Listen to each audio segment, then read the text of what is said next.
Hey, this is Hubert Eaves III again, and as promised, I told you I was going to bring forth the making of the D-Train song, You're the One for Me.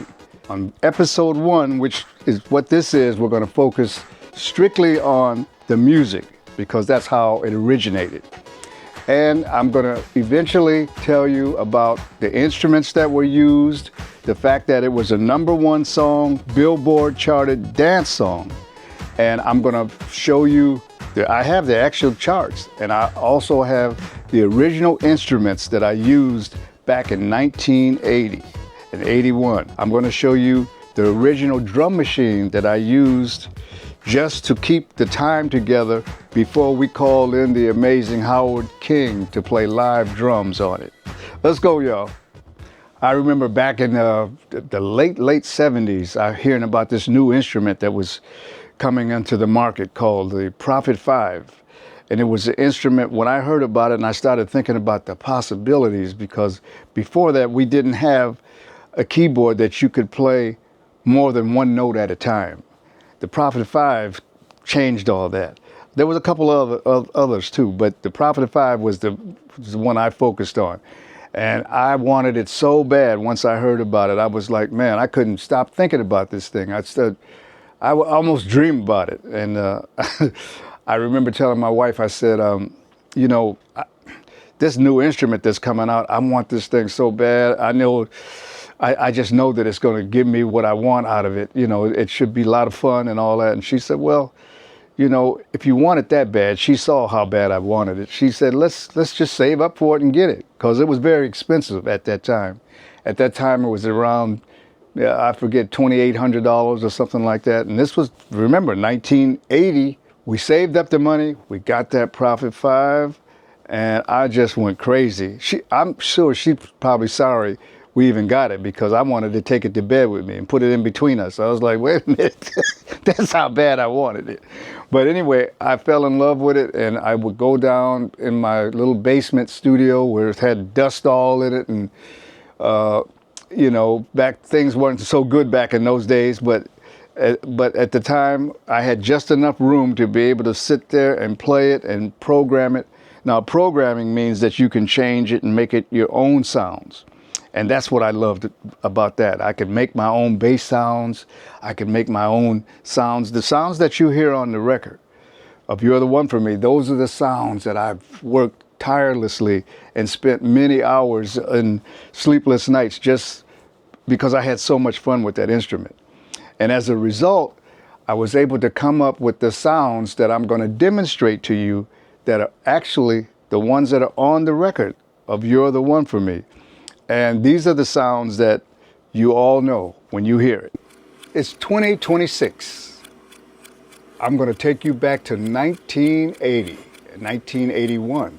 People like Stevie Wonder and Herbie Hancock and Jan Hammer and George Duke and Kashif were already starting to get into it. This instrument was just coming out. This is called the Prophet 5.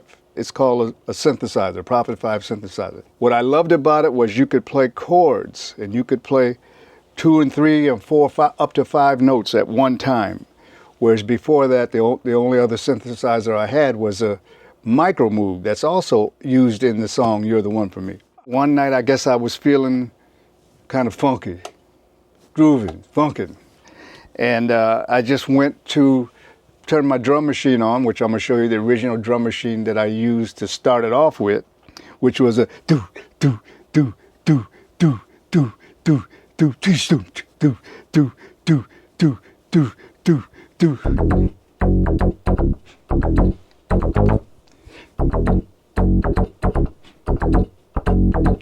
That's the main bass line to You're the One for Me. And my second part, I knew I needed some rhythm.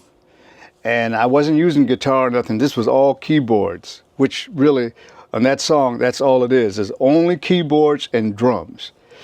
This is the main keyboard for all those parts. But this part came against that bass line. It said, ah.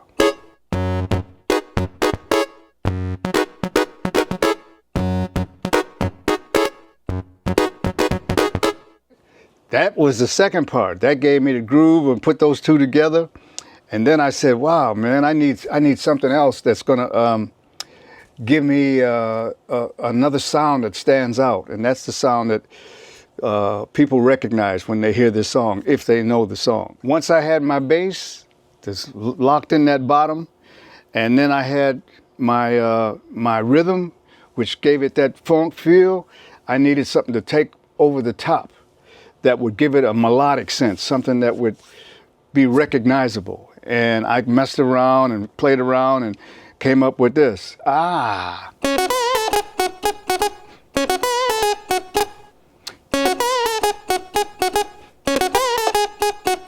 Something like that. You know, you heard the record. So that was my three parts with the drum machine, and that was the basis of it. Of course, there's a grand piano that comes later. Let me not forget, very important, when you hear the original version of the song, just before it starts the groove, there's a count off, and it's done with this sound. Ah, that's the clap sound. There's another part in the song where I played a solo, and I remember being in the studio looking for solos. I played about 5 different ones. They were all, I couldn't make up my mind which one I wanted to go with. But James D. Train was in the studio, and Peter Diorio was the engineer. And they were sitting back and they were listening to each one as I was recording, because I was just going on. I was like, okay, let's do another one. Let's do another one. And when I played this one, the one that's on the record, that's when they all jumped up and said, that's it, whoa, yo, yo, yo. And I said, oh, it was unanimous, huh? Okay, I'm gonna go with that one then. They would say,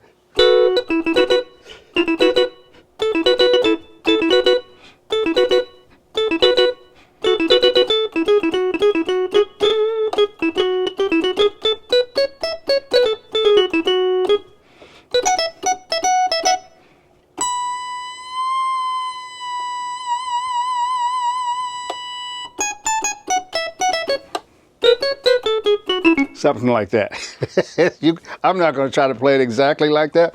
That was 46 years ago, man. Come on. Anyway, it's on the record, but that's the sound.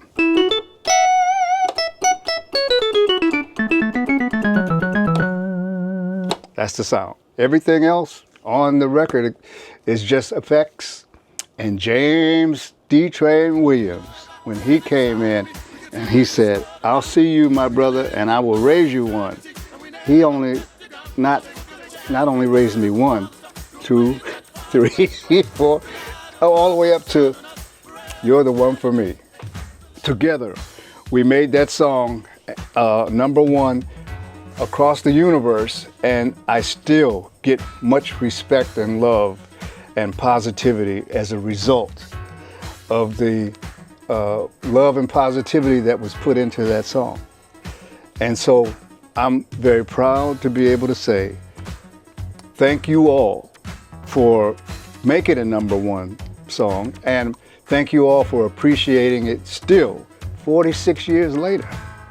Thank you to all the people who dance to it and just talk about it in a way that makes me and James proud.